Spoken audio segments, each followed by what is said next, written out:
Plastic ഒഴിവാക്കിയ ഒരു ജീവിതം നമുക്കൊരിക്കലും സങ്കല്പിക്കാൻ പോലുമാകില്ല. രാവിലെ ഉണരുന്നത് മുതൽ ഉറങ്ങുന്നത് വരെയുള്ള ഓരോ ചെറിയ കാര്യങ്ങളിൽ പോലും നാം പ്ലാസ്റ്റിക്കുമായി നേരിട്ടോ അല്ലാതെയോ ബന്ധപ്പെട്ടിരിക്കും. എന്നാൽ ഇന്ന് നമ്മുടെ സമൂഹത്തിൽ കാണുന്ന ഏറ്റവും പ്രധാനപ്പെട്ട ചില ആരോഗ്യ പ്രശ്നങ്ങൾക്ക് പ്ലാസ്റ്റിക്കിന്റെ ചിലതരം ഉപയോഗങ്ങൾ കാരണമാകുന്നത് എത്നിക് ഹെൽത്ത് കോഡ് ഇവിടെ വിശദീകരിക്കുന്നു.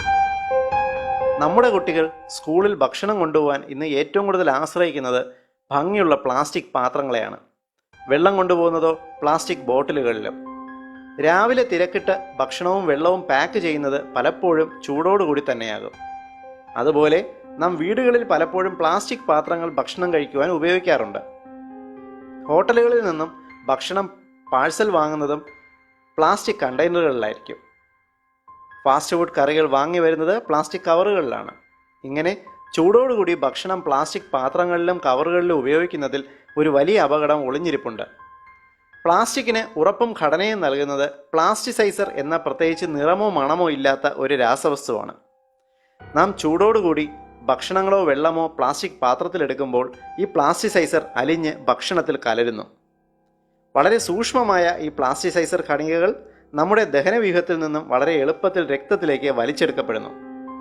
ഈ ചെറിയ കണങ്ങൾ നമ്മുടെ കണ്ണുകളിലെ ഏറ്റവും ചെറിയ രക്തക്കുഴലുകൾക്കുള്ളിലെത്തി രക്തം കടന്നുപോകാതെ തടസ്സം സൃഷ്ടിക്കുന്നു.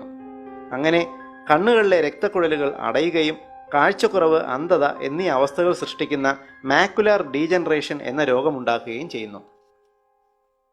നമ്മുടെ സമൂഹത്തിൽ കുട്ടികൾക്കും മുതിർന്നവർക്കും ഇന്ന് കാഴ്ചക്കുറവ് എന്ന അവസ്ഥ വളരെ കൂടിയ അളവിൽ ഉണ്ടാകുന്നതിന് പ്ലാസ്റ്റിക്കിലെ പ്ലാസ്റ്റിസൈസർ എന്ന ഈ രാസവസ്തു ഒരു പ്രധാന കാരണമാകുന്നുണ്ട്.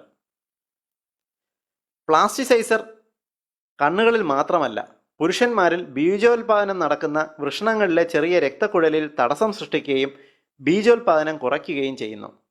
പുരുഷന്മാരിൽ കൂടി വരുന്ന വന്ധ്യതയ്ക്ക് ഇതും ഒരു പ്രധാന കാരണമാണ്. ചൂടുള്ള ഭക്ഷണമോ പാനീയങ്ങളോ പ്ലാസ്റ്റിക് കവറുകളിലും പ്ലാസ്റ്റിക് പാത്രങ്ങളിലും ഉപയോഗിക്കുന്നത് ഒഴിവാക്കുക. സ്കൂൾ കുട്ടികൾക്ക് പ്ലാസ്റ്റിക് പാത്രങ്ങളിൽ ഭക്ഷണം കൊടുത്തുവിടുന്നത് കർശനമായി ഒഴിവാക്കി പകരം സ്റ്റീൽ പാത്രങ്ങൾ ഉപയോഗിക്കുക. തണുത്ത ഭക്ഷണം മാത്രം പ്ലാസ്റ്റിക് പാത്രങ്ങളിൽ കൊടുത്തുവിടുക. ഹോട്ടലുകളിൽ നിന്നും പ്ലാസ്റ്റിക് കവറുകളിൽ പാഴ്സലുകൾ വാങ്ങാതിരിക്കുക. വിലപ്പെട്ട ഈ ഇൻഫർമേഷൻ ഏവരും ഷെയർ ചെയ്ത് ജനങ്ങളെ ബോധവൽക്കരിക്കുക. ഇതുപോലുള്ള ചെറിയ അശ്രദ്ധകൾ കൊണ്ട് രോഗങ്ങൾ ഉണ്ടാകാതിരിക്കട്ടെ. പൊതുസമൂഹത്തിന് ഏറ്റവും ഉപകാരപ്രദമായ ഈ ഹെൽത്ത് ഇൻഫർമേഷൻ നിങ്ങൾക്കായി അവതരിപ്പിച്ചത് ethnichealthcode.com.